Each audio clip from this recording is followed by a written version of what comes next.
যারা কোরআন মানুষকে শুনতে দিতে গিয়ে বাধা দেয়, কোরআনের আলোচনা যেখানে হয়, কোরআনের দর্স যেখানে পেশ করা হয়, কোরআন থেকে সত্য কথাগুলো যেখানে প্রচার করা হয়, সেই জায়গায় যারা গণ্ডগোল করে হট্টগোল করে বাধা দিবে, আল্লাহ পাক তাদের পরিচয় তুলে দিয়ে কোরআনুল কারিমে জানিয়ে দেন, ওয়াকালাল্লাযীনা কাফারু লা তাসমাউ লিহাযাল কুরআন ওয়ালগাউ ফীহি লাআল্লাকুম তাগলিবুন।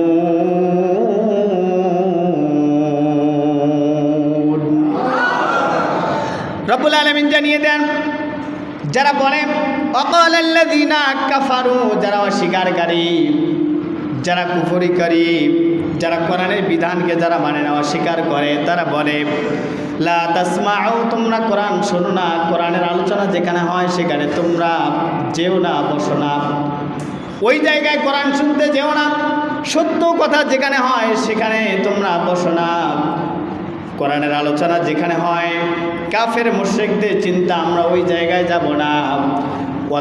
লিহাযাল কুরআন ওয়ালগাউ ফীহি লাআল্লাকুম তাগলিবুন, আমরা তো যাবই না। আর যেখানে কোরআনের আলোচনা হবে সেখানে তোমরা যতটুকু পারো গণ্ডগোল করো, যতটুকু পারো বাধা দেওয়ার চেষ্টা করো, যতটুকু পারো আইন প্রণয়ন করে এটা বন্ধ করো, যতটুকু পারো নেতার নাম যদি উপরে না থাকে ওই মাহফিলটা বন্ধ করে দাও।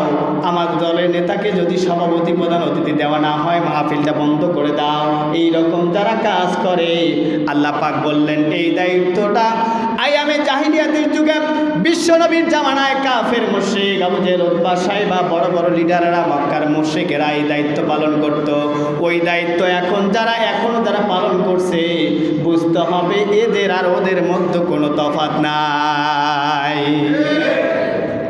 কোনো পার্থক্য নেই। একটু মনে রাখবেন, যারা বিগত সময় দীর্ঘ 15.5 বছর যারা এরকম কাজ করেছে তারা কিন্তু জালেমদের খাতায় চলে গেছে।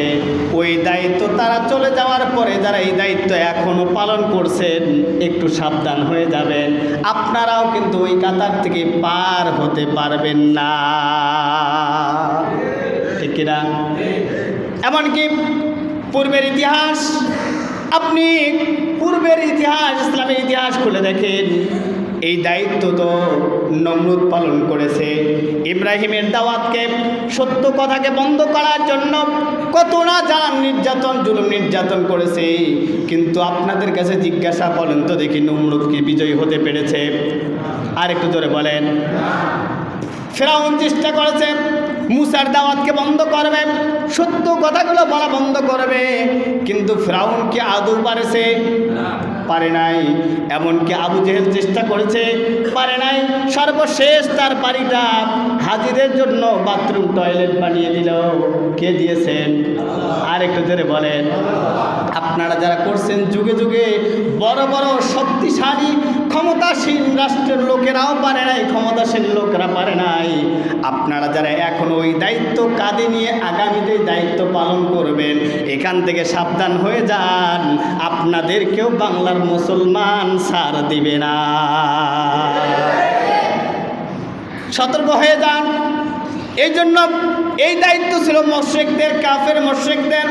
আপনি তো মুসলিম পরিবারে জন্মগ্রহণ করেছেন, আপনি নিজেকে মুসলমান পরিচয় দেন, কমপক্ষে সপ্তাহে 5 দিন না পড়লেও জুমার দিন তো আসেন, আপনি মসজিদে আসেন। কেমন করে কোরআনের সত্য কথা আপনি বলা বন্ধ করেন?